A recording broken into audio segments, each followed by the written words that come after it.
നമസ്കാരം. ഞാനിന്ന് ചൊല്ലാൻ പോകുന്നത് മാതൃത്വത്തിന്റെ കവയിത്രി എന്നറിയപ്പെടുന്ന ബാലാമണി അമ്മയുടെ മുത്തശ്ശി എന്ന കവിതയുടെ ചില വരികളാണ്. തന്റെ പേരക്കുട്ടിയെ മടിയിൽ ഇരുത്തി ലാളിക്കുമ്പോൾ തന്റെ മക്കളെ വളർത്തി വലുതാക്കിയത് ഓർമ്മിക്കുന്ന ഒരു മുത്തശ്ശിയാണ് ഈ കവിതയിൽ നമുക്ക് കാണാനാവുന്നത്. മുത്തശ്ശി.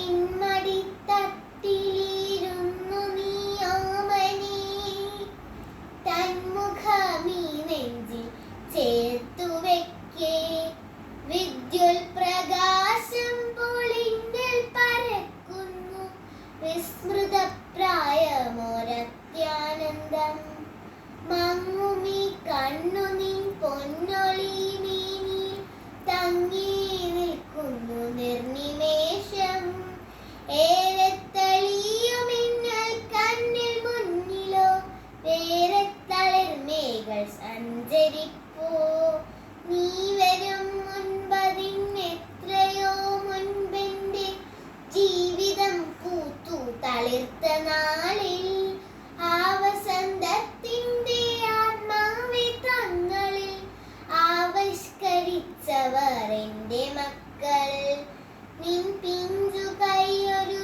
ചെന്തളിർ തൊട്ടുപോൽ എൻ പിടിക്കുള്ളിലൊതുങ്ങുന്നേരം, തപ്പുകയാണുള്ള സ്നേഹത്തിൻ കൂടികൾ ഉൾപ്പുക്ക മറ്റു വിരലുകളെ, പേടിക്ക് ആശ്വാസം കിട്ടാനോ ലാലനം തേടിയോ വന്ന വിരലുകളെ, മണ്ണ് പുരണ്ട മഷിക്കര പറ്റിയ മഞ്ഞുവെള്ളം പലിതളുകളെ, വെക്കം വളർച്ചയാർന്നിക്കൈ വിടുവിച്ചു പോയിക്കൊണ്ട കൊച്ചു വിരലുകളെ, വെക്കം വളർച്ചയാർന്നിക്കൈ വിടുവിച്ചു പോയിക്കൊണ്ട കൊച്ചു വിരലുകളെ. നന്ദി, നമസ്കാരം.